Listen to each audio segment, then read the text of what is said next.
So in Turlock, California, there was an incident that happened to a black family.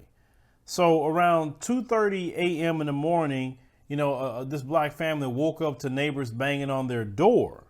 And when they bang on the door, they're letting them know that their fence is on fire. So Terresa Rolland, mother of three boys, 11, 12, and 14, went behind her home and found that the fence was destroyed. They say, in addition, the N-word had been spray painted on the fence across from it. They say the burned fence is located in the county. They say while the fence with the graffiti on it is located within the city limits. Okay. So they say Rolland has lived in that community for 20 years, and she says she's never experienced racism in that community. So according to the police sergeant, Mike Parmley, he said the graffiti appeared within a week of the fire, and the department is investigating whether the two are related. They say the slur is being investigated as a hate crime. Now, the sister has stated, I think it's kind of ironic that the word was put on the fence and only our fence is burnt up. Is it a coincidence? I don't know. Now, they say firefighters had extinguished the blaze, which they began as a debris fire in the alley and spread to the fence. Say no one was injured. A second fire from that night in the same area is also under investigation and considered to be suspicious. So they said a neighbor named Catherine, who notified the family about the flames, expressed her frustration about the incident. She said everyone loves them.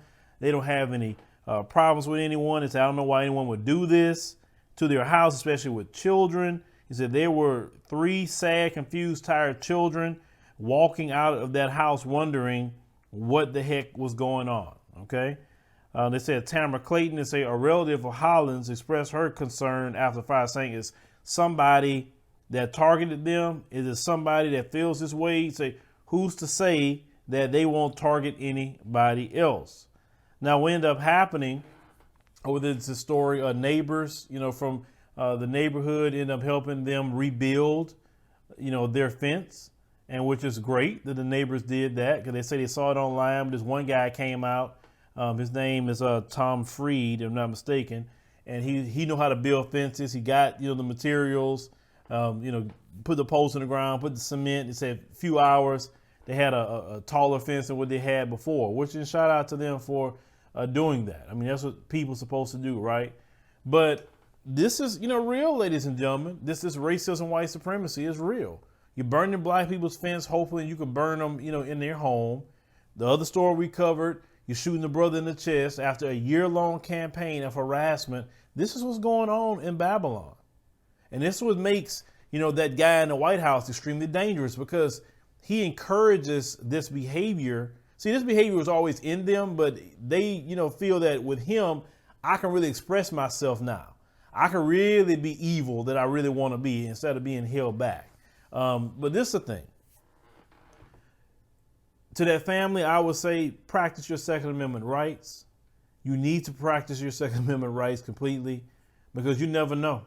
What's going to happen. I know they say they lived there 20 years, never had an issue or a problem. It's a new day. It is a completely new day, and we have to make sure that we protect ourselves at all times. Like I said before, get you a dog, a good sized dog at that. Get you one. Those dogs will definitely let you know. For real, somebody's out there. Sometimes that's all you need to know, is somebody's out there doing something. And you could, practice your Second Amendment rights to protect your family, because these white supremacists are cowards. They come in the middle of the night, or they try to ambush you. That's what they like to do. So you got to make sure to protect yourself, because it's like I said, this place is going to the dogs.